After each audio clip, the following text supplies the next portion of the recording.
So hi everyone, my name is Michelle and I am an advisor on the SRA Hub. Today's webinar will be about giving and receiving feedback as well as how to request it. And it's a great webinar whether you're in high school or college or if you're looking for feedback in the workplace or in the classroom. So hopefully there'll be a little bit of something for everyone. I'm going to share my screen. All right, so feedback, requesting, giving, and receiving. So what is feedback? So you guys probably have a good understanding, but feedback is more than just maybe comments someone is making about your project or how you're doing at work. The true intention of feedback is to improve your performance, or if you're giving feedback someone else's performance or a product or project that they're working on, as well as their behavior and attitude. So that was something I learned as I grew a little older and started working, that feedback wasn't just, comments about something. It was with the intention of helping someone improve. So that's a key thing to remember. So feedback is really important because if you think about it, if you're, especially if you guys are in internships or if you guys have a job or if you're a campus leader, it can help you be a better, student or employee, but also help build better relationships or working relationships. Because if you think about it, if you and maybe your coworker or the person you're doing group project on isn't on the same page, or maybe you're like, oh, they're really not, doing their part of the project, and you want to give them feedback, doing so will really help you guys work better together, right? Improve morale and just general engagement, increase motivation. And so feedback is so important, and you guys will learn that as you guys get older and start working. I always ask for feedback all the time. So feedback has to be really specific. So like a vague feedback like, oh yeah, you're doing a great job. It's not really telling you anything. It's not going to help you really improve, right? So you want to make sure it's specific. That's whether you're giving feedback or receiving feedback. And it has to focus on one's behavior and action. So that just basically means don't ask for or give feedback on someone's, personality or their character. It has to be something they're doing. So maybe a presentation or a project or a conversation that they have has to be behaviors and actions. Feedback could be either positive or negative. And like I said earlier, the key is to make sure it leads to improvement. So before we go through asking for feedback, I have a little poll. So I'm going to pull up the poll, stop the sharing. And I wanted to get a sense of who you guys would like to ask for feedback from. So it should pop up. I just want to get a sense of who's in the audience. Are you someone who would like to ask your teacher or coach for feedback, your supervisor or manager, or friends or family?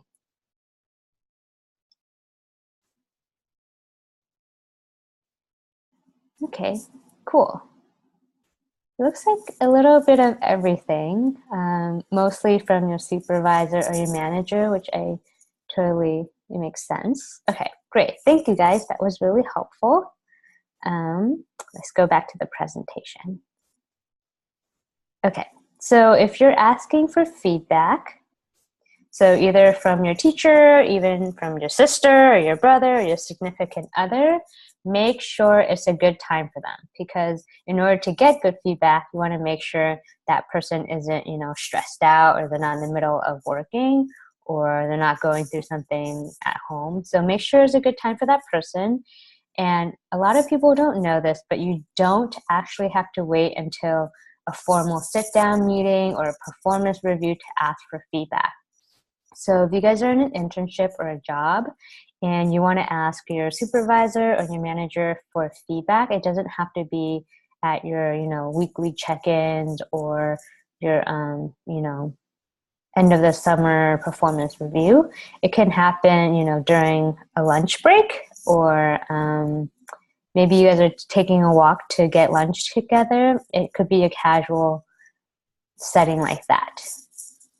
So make sure there's a good time for that person, and it doesn't have to be at a formal meeting. So it could be during lunch or after school if you guys are looking for feedback from your teacher or your professor.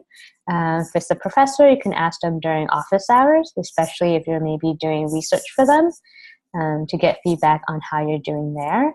Or you can always schedule an appointment. So I would, check that person's calendar if you guys have access to it, and see when they're free or if they don't have a big deadline coming up, so that you can say, hey, I want to, just schedule like a 15 or 30-minute meeting so I can get some feedback on how I'm doing or how I can improve. So those are ways for you to make sure it's a good time. Stuff like passing periods, not a good time, right? Teachers are just preparing for their next class. There's students everywhere. Lectures, obviously, not a good time to ask your professor for feedback. And then, like I said, ideally, it wouldn't be close to the person's deadline for a big project or a big event that they're planning for. So, like we said earlier, you want to make sure you're specific when you're asking for feedback. So ideally, you would ask specific, open-ended questions. So here are some examples. What can I do to better support my teammates or this project? So if you're talking to your teacher or your professor or your TA, instead of saying, how can I do better?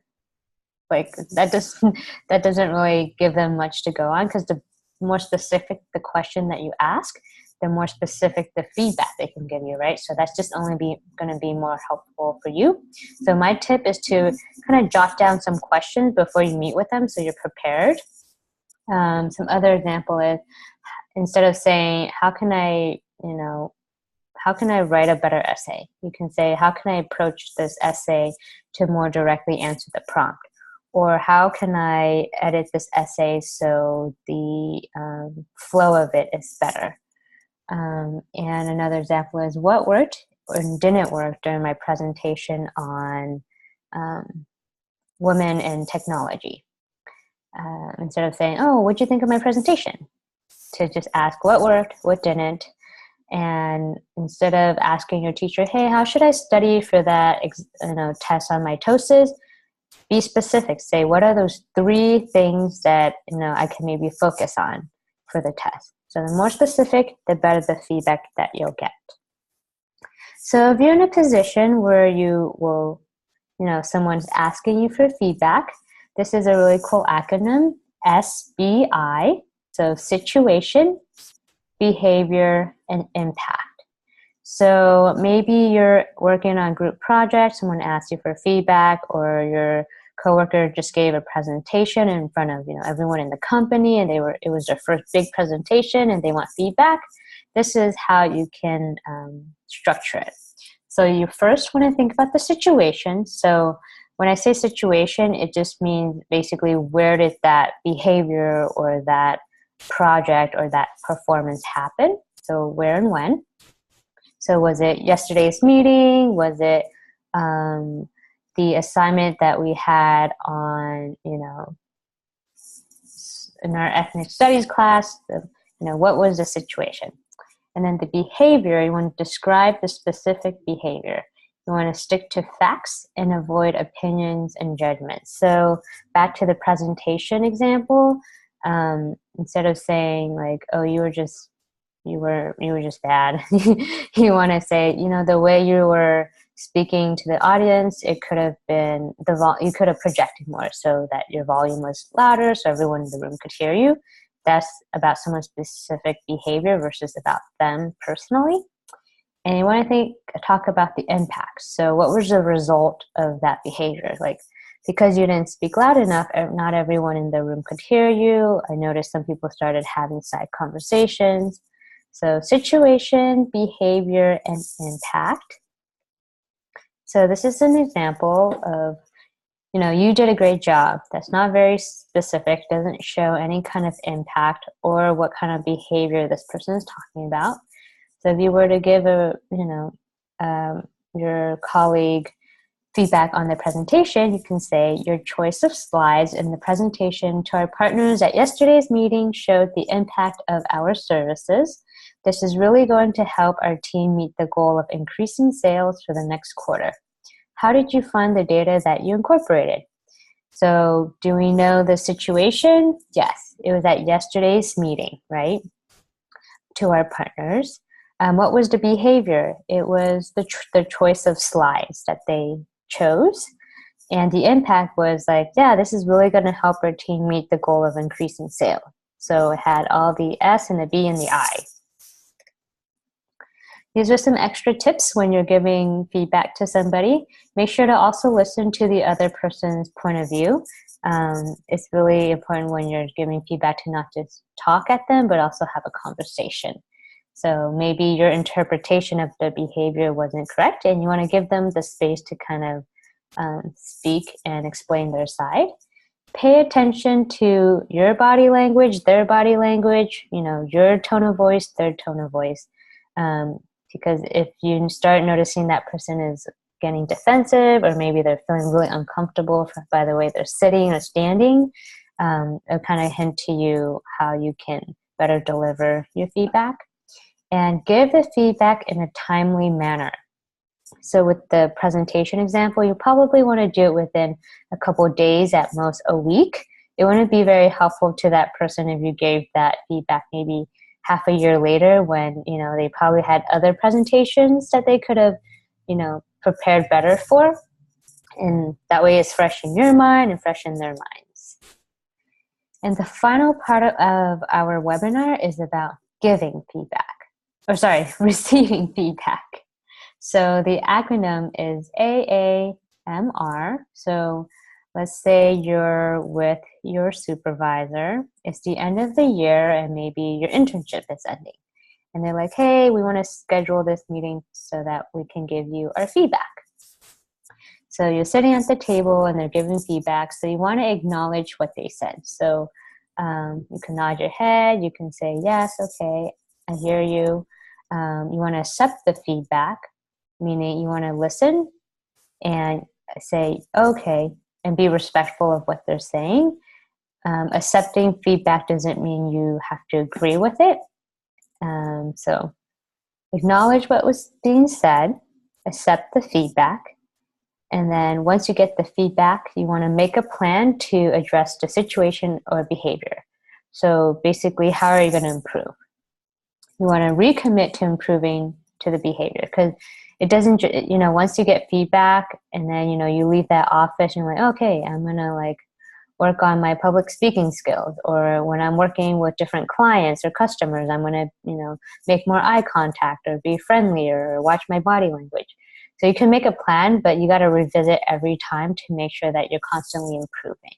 So acknowledge what was said, accept the feedback, even if you disagree, make a plan to address it, and recommit over and over. So when someone's giving you feedback, you don't want to say, you're wrong, what are you talking about? I don't have to listen to you. Those are not ways of accepting feedback or acknowledging the feedback, right? So these are some phrases that you guys can use. Thank you for sharing your observations with me.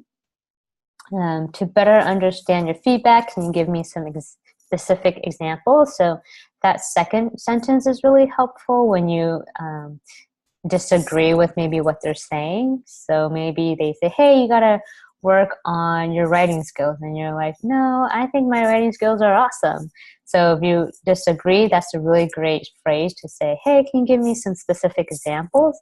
So that'll help you identify what it is that they're talking about when they say to improve your writing.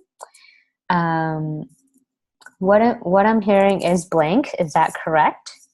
I see why you thought that, but my intentions were blank. So that's another way to, I don't want to say defend yourself, but if you disagree with the comment, or you're like, oh, I think they interpret that behavior wrong, this is a good chance to kind of advocate for yourself and say, actually, this was what I was trying to say. This is what I was trying to achieve. And a great way to always make sure you're improving is to ask, how can I better approach the situation or project if they're saying like, you know, you didn't really deliver on those numbers, you didn't really meet our expectations. Just that last sentence is a great way to just ask how you can improve. So these extra tips. So ask clarifying questions to better understand the feedback. So if there's, let's say like, hey, like the writing example, hey, you gotta, you know, I think you can write a little better in terms of, you know, your emails to our partners, and you're not really understanding what they mean by that, you can ask clarifying questions. It's completely okay to do so. Say like, oh, what do you mean by that? What's an example of a great way of, you know, emailing, or what, you know, subject line, whatever it is. So it's okay to ask clarifying questions, to share your own views, like I said, and agree on how to move forward, and express appreciation of feedback. So that last one is really important, because, you know, people don't need to give you feedback, but they do it because, you know, hopefully with the intention of helping you become better. So you want to show them that you appreciate that and say thank you, and hopefully do the same for them. So if they gave you feedback, it's very likely that they'll also ask for feedback. So keep that in mind. And that's our presentation for today. Does anyone have any questions? I'm going to launch the post survey.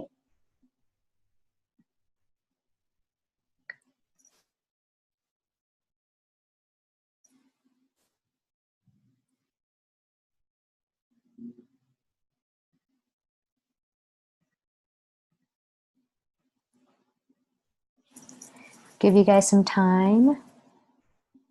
Okay, it's looking like everyone is getting pretty much the same answers this time, so that's good. Give you guys maybe 10 more seconds.